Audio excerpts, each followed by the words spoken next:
परशुराम क्रोधित हुए आए, दुष्ट भूप मन में हर्षाए। जनक राय ने किया प्रणाम, पतित पावन सीताराम।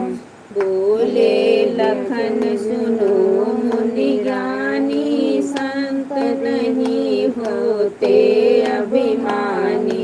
मीठी बानी बोले राम, पतित पावन सीताराम। लक्ष्मण बचन ध्यान बंद दीजो, जो कुछ दंड दास को दीजो।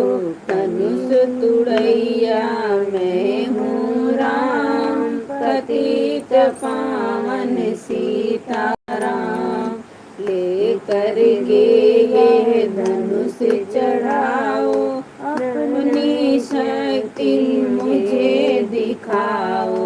छुअत चाप चढ़ाए राम, पतित पावन सीताराम। हुई उर्मिला लखन की नारी, सुत की कुसूदन प्यारी। हुई मांडवी भरत के बाम, पतित पावन सीता।